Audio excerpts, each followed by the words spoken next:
Welcome back everyone, I'm K-Plays Games, this is Diablo 2 and this is another show and tell farming video. We have completed the game on normal mode with our Paladin and I then took them out on a huge grinding mission. I ran the same few locations 18 times. We did the Countess for her runes, we did Andariel, then we did Duriel, then we did Lower Kuriast, Travancal, Mephisto, Pindleskin, and then the secret cow level, and I did each of these 18 times because that's how many times we did it with all of our other characters. And today I'm going to show you everything we got from doing that. First thing we got was Cleglaw's Claw, the small shield, which is part of the Cleglaw's Brace set. We know what that does if you watch the Barbarian series, and you'll know that he actually had the full set of that. And then I found Cleglaw's shield again. And then I found Vidala's Ambush, which is part of the Vidala's Rig. I believe we have all of the Vidala's set, and I have donated it to a bow-based Amazon because I believe the Fetlock is either the Fetlock or the Barb is a bow, so it's definitely an Amazon bow-centered set. So that's what we found there. Then we found the Angelic Halo, which is a ring which replenishes life and adds 20 to your life. That again is part of the Angelic set, which we have completed previously in a previous character, and we donated it to another character. I'm not sure if we used that one or not. I think I gave that to a druid, can't remember. And then we found another part of the Angelic Raiment, the Sickle, which is a sword. And then, it's our old friend, Cleglaw's Shield, for the third time. And then I found a long battle bow with 2 sockets. So I put Ort and Eth on it, which turned it into Zephyr Runeword.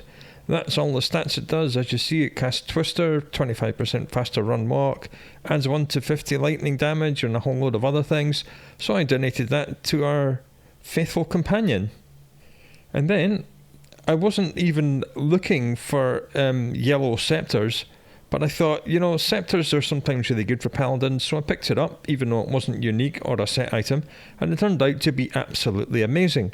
Because this is a Holy Fire build, and this gives a +2 to Holy Fire, and +1 to Resist Fire, and if you remember, Resist Fire synergizes with Holy Fire, so that actually gives us +2 to Holy Fire, plus another 1 to Resist Fire, which boosts to Holy Fire. That was an excellent thing, and it boosted the Lightning Resist, which was our weakest resist. So I actually started using this. It replaced the War Scepter we were using, so that was a nice find. And then at long last, I found the final part of the Cathan's Traps set, which we have been looking for. We have never found it before, but we found it now. And this is what the full set does. All the stuff in gold is set bonuses. All the stuff in green is synergy bonuses. So the synergy bonuses take effect when you have 2, 3, 4 or 5 of the set, and the gold ones are only when you have the complete set. So the battle staff itself gives +1 to fire skills. Now we can actually use this because Holy Fire is a fire skill. It's usually better for sorceresses, and +10 to maximum fire damage, 50% damage to undead because it's a staff, all resist +10, +50 to mana, again sorceress. The set as a whole, faster cast rate, more attack rating, more fire damage, more mana, faster regenerating mana, cold, lightning, fire and poison resist all lots, and magic damage reduced by 3. And the mask is +20 to mana, cold resist +25, and +74 to defense based on character level. Even though we know that defense doesn't really matter, the +20 to mana and cold resist is excellent because, as we see, the set as a whole is giving you 25%, and that gives you another 25%, so that's 50. And the amulet is giving you faster hit recovery, attackers take lightning damage of 5, 25% better at magic items, and 50 to your attack rating, which is on top of the 60 to the attack rating from the set bonus. And the ring is 6% life stolen per hit, damage reduced by 2, +10 to strength. And the chainmail, fire resist +30, that's on top of the 50 that the set gives you, so that's +80 to fire resist. The requirements are -50%, so you only need strength 24. And attackers take damage of 5. So attackers, anyone attacking you takes 5 damage from that and 5 lightning damage from the amulet. So it's a really, really nice little set. So that went on a sorceress character. And it then freed up lots of space in the stash, which is lovely. Then we found Hawkmail. That's actually the stuff we're wearing, but we found a second set of that, so that was nice. Then we found Cleglaw's Tooth, which goes again with Cleglaw's Claw, which is the shield we found a lot of times. Then I finally found an Ammon rune. I've been after Ammon runes for quite some time, so I could add sockets to things. And so we could finish our Spirit Shield, and here it is. +2 to all skills, 32% faster cast rate for any spells, 55% faster hit recovery, that's the animation when you get stunned. Plus 22% enhanced damage, so it enhances your damage by 22%, which is huge. Plus 37 to attack rating, not 37%, just 37. Plus 250 defense against missiles, again defense doesn't really count unless you're stood still. Plus 22 to vitality, that's not plus 22 to health, that's plus 22 to vitality, which is health and stamina, so that's nice. Plus 94 to mana, which is huge. Cold, lightning and poison, all up by 35. Nothing for fire though. Plus 5 magic absorb, so it absorbs the first 5 points of magic damage you take, and anyone attacking you takes damage of 14. But really, the main thing about Spirit is the +2 to all skills, so that's wonderful. And then we found this sword, which we have found previously on another character. Doesn't do very much, but there it is. And oh look, here it is again, number 4 for Cleglaw's Claw. And then we found Death's Hand, which is part of Death's Disguise, which I'm sure we had on another character. And then we found Sander's Taboo, which we have in our stash already. And then, oh look, you wait 25 years, and then 3 come along at once. There's Cathan's Rule, again. And Gleamsmith Fission, who we had previously on the Barbarian. Then Eisenhart's Horns, because you find them all the time. Arctic Fur is part of the Arctic set, and the Arctic Horn is a bow, so again, it's a bow set. And there we are, the third Cathan's Rule Battle Staff. And then we found Griswold's Edge, a nice sword, which I'm sure we used in the Barbarian. And then another Cleglaw's Tooth, another Arcana's Head Skullcap. I believe that Arcana's is a Necromancer set. And then we found this Blood Thief Brandy Stock. It's a nice spear. It is, however, ethereal, so it can't be repaired. So once it runs out of durability, it will break, and it's only got 15 durability, so you can use that if you want, but you'll only be using it for a few minutes. Then we found Vidala's Barb, which again goes with all the rest of Vidala's rig, and again, it's a bow set, so I'm sure I've got all of these sets on a bow Amazon somewhere. And then we hit level 38, which unlocked the next unique scepter we had in our stash. And this is the difference that makes. This is the one that I found, and on the left we see the damage it does, and this is with the other one. So yeah, the Fetid Sprinkler is much more damage, 977 to 1369 damage per hit, and Zeal does 5 hits per left click. So we're doing what? 1369 times 5 is just stupid amounts of damage. And this gives +2 to all Paladin skill levels. Now, Storm Phalange Scepter was nice because it was +2 to Holy Fire and +1 to Resist Fire, but that's better because that's simply +2 to all Paladin skill levels. And this kind of makes looking for a Spirit Sword slightly redundant, because as we know, Spirit fits on shields, as we see, because we've got a Spirit Shield now, which adds +2 to all skills, and it also fits on swords, and also gives +2 to all skills. But then this thing gives +2 to Paladin skills, so why would we need a Spirit Sword? Don't know. And this also gives a 5% chance to cast level 1 Decrepify. That is a Necromancer Curse, which makes enemies easier to hit and kill, and 10% chance to cast level 1 Confusion on striking, which makes enemies confused and lose their target lock on you, so that's lovely. And adds 15 to 25 normal damage and 160 poison damage over 4 seconds. So that's a really nice weapon. So even though Storm Phalange was great, as soon as we hit level 38, it was replaced with the Fetid Sprinkler.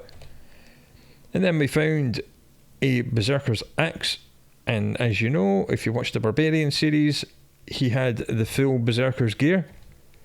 Then we find Tancred's Crowbell, which we've already got in stash. Still haven't found Tancred's Weird. That's the one part of that 5-part set we have not found. And then we found an old friend, the General's Tando Liga, we used that on this character. We decided it wasn't very good. Well, it was, but it was very quickly classed when we unlocked something else. Then Sanders Rip Rap, another part of Sanders Folly. And then the unique dagger that you will find more than anything else, the Diggler. And then more Sanders stuff. And then Hazaris' Iron Heel. I'm sure we had the Iron Fist and the Iron Stay at some point. I'm not sure if we used them on the Barbarian or whether I gave them to someone else. Can't remember. And again, another Eisenhart's Horns. And another Eisenhart's Horns. This is a different one. And then more Vidilla's Ambush. You will find the same few things over and over and over again. There's the Angelic Halo again. Another Cleglaw's Tooth. And we found another Manald Heal Ring. 4% mana stolen per hit. Plus 20 to life. Replenish life plus 7. Regenerate mana plus 20. Nice little ring, that. Then we found Soulflay, who we definitely used on our Barbarian. Then Quaff of Glory. This is something we had not found before on any of our characters. Hit blinds target, which is great, which means they stop attacking you and cannot do anything. Plus 10 defense doesn't matter. Plus 100 defense against missile, kinda doesn't matter. Lightning resist plus 15, attackers take lightning damage of 7. Pretty nice. Then we found the Berserker's Hauberk, and then Soulflay again, and then more Death's Hands, and another Nagel Ring. Nagel Ring, you always find Nagel Ring. Nagel Ring is pretty much the unique ring you'll find all the time. 24% chance of getting magic items, magic damage reduced by 3, attackers take damage of 3, and 53 to attack rating. And Eisenhart's Lightbrand Sword, and Arctic Binding, and another Arctic Binding, and then another Treads of Cathan, 30% faster run walk. That's the highlight of these, and the slower stamina drain's really nice as well. So you're fast and you've got lots of stamina. Really nice running boots, these. And Ichor Sting, who I'm sure we had on another character. I've donated it to him, but we definitely found that before. Then another Angelic Sickle. And then I found a Crown Shield lying on the floor, and I found a Shale Rune as well. So I did Shale F. Not because we needed it for combat, but simply because the shield we're using at the minute has 20% Magic Find, and Rhyme has 25. And another good thing about Rhyme is it cannot be frozen. I think the thing we're wearing that cannot be frozen is our armour at the moment. So if we find a really good set of armour, then we may change over to using the Rhyme Shield. We would be losing +2 skills, but we cannot be frozen. But as I said, the main thing I did this for was simply for the better Magic Find, and that will hopefully help us find more items later on. And then I found another Am Rune, and I found a couple of War Scepters lying around in the cow level. So here's one of the War Scepters with an Am, a Ral, and a Perfect Amethyst, which will give us some sockets. It will give us 1, 2, 3, 4, or 5 sockets, and it rolls a dice, and that's how many sockets you get. Now, there are runewords which are for 3 sockets, which I want to do, which is Holy Thunder, I think, or is it King's Grace? One of them. And the other one is 4 sockets, and it's either Holy Thunder or King's Grace. Cannot remember which one is 3 socket, which one is 4. And there is also a 5 socket one, which is not specific to scepters or maces. It's like any melee weapon.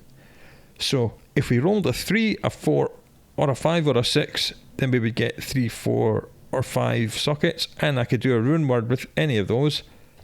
And this time it rolled 5 sockets. And this thing does +1 to Holy Freeze, +1 to Vengeance, and +1 to Resist Lightning naturally anyway. That's just the inherent bonuses of the scepter. And the good thing about these scepters is that that's not a magic scepter. That is a regular scepter. So anything magical you do will be added on to these inherent abilities. So I looked up, and turns out we actually had all the runes we needed for that 5 socket rune word. And I used another Am, Ral, and Perfect Amethyst. Again, trying to roll a 3 or a 4. And unfortunately we rolled a 5 again. So whoops, we've now got 2 5 socket scepters, but that's okay. And here is the 5 socket rune word. It's called Honor. It's Amn El Ith Tir Sol. Again, quite easy runes to find. Finding a 5 socket weapon to put them on, that ain't easy. The only way you can do that is to find a white weapon in the cow level on normal and socket it like we did in the cube. Or with Larzerk, the smith in Harrogath, who will add the maximum number of sockets to any one item, but of course he'll only do that once, so that's why you use the cube. And Honour's quite nice, +1 to all skill levels, never a bad thing. More damage, more maximum and minimum, big boost to attack rating, 7% lifesteal per hit, 25% of doing Deadly Strike. Deadly Strike is a chance of doing double damage, so that's nice. There are the 3 inherent Paladin only boosts, which that War Scepter had on it already. And a +10 to strength, replenish life +10, +2 mana after each kill, +1 to light radius, and 50% damage to undead. So that is quite a nice little rune word. Although it's not quite as good as the Fetid Sprinkler damage wise. And then I found another rune, and we had this 2-socket War Scepter lying around for ages, and I finally did the air quotes early game 2-socket rune word I was telling you about for the whole playthrough and never quite found enough runes to do, but we've done it now. This is Strength. Much lower list of abilities because it's a much lower level rune word. As we see, you only need to be level 25 to use this. 7% lifesteal per hit, which is nice. 25% chance of Crushing Blow. Crushing Blow is the chance to remove 1/3 of the enemy's remaining hit points. So against act bosses, if that triggers, you just bite off huge big chunks of them, so it's really good for tough enemies. +20 to strength, +10 to vitality, that is both life and stamina. +2 to mana after each kill, and 50% damage to undead because it's a mace. So yeah, strength's really quite nice if you can find runes early game. And then we found a Berserker's headgear, so I'm sure that's us found actually the entire Berserker's set over the course of this farming run. And then I found Ithara's collar, which I'm sure we already had in the stash. No, we didn't. We had the cord and the cuff. What we found next was an Arctic binding light belt, part of the Arctic gear. And there's another part of it. There's the Arctic furs. I'm sure we found the binding, the furs and the horn on this farming trip. And again, the Big Daddy, Sigyn's Guard, +1 to all skills. Really nice if you can find that early game. As we see, required level 6, but you know, good luck in getting required strength 75 by level 6. Good luck to you. But it is really good. I think it's one of the few non-rune word ways of getting +1 to all skills. But there it is. And no, look, here we are. We found a Berserker's Hauberk yet again. And then the Arctic Horn. And then I found a longsword in the cow level. I was hoping to get 4 sockets in this so we can spirit it. This longsword should give us 4 sockets when Larzerk does this. And bingo bango bongo, perfect. 4-socketed longsword. Now I did also find a broadsword. Broadsword does one-handed damage 7 to 15, so the average damage is better on a broadsword. But the longsword has a higher potential. As we see, 3 to 19 is higher than 7 to 15, and also the longsword is very fast attack speed on a paladin, and the broadsword is only fast, so that's why I chose the longsword, because of the very fast attack speed. As we know, if you're using Zeal, you really want very fast attack speed, so you lay down the hurt. So this then gives us a really good base to start assembling a spirit sword. And unfortunately, I did not have all the runes to do a spirit sword, because we need an Ammon. So we're back in the same boat as we were when we were building the spirit shield. We've got the base at long last, but we don't have all the runes. So we carried on, and we did some more farming, and we leveled up, and we finally hit level 39, and this unlocked the final unique weapon we had in our stash, which is the Sure Shell Frost. Plus 166% enhanced damage, which is nice, adds 5 to 10 damage, adds 63 to 112 cold damage, freezes targets, you cannot be frozen, and it has a level 9 frozen orb, which is quite a powerful sorceress skill.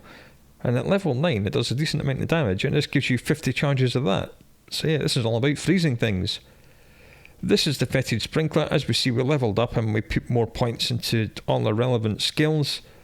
This is how much damage this is doing now, so 1040 to 1464 per hit. And this is the frosty thing, 813 to 1152.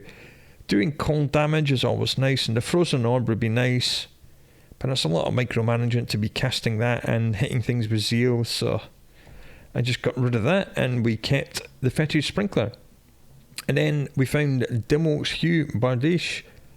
It's just a decent polearm. It reduces your defense by 8, but who cares about defense? It's just like a nice double damage, fast attack speed polearm.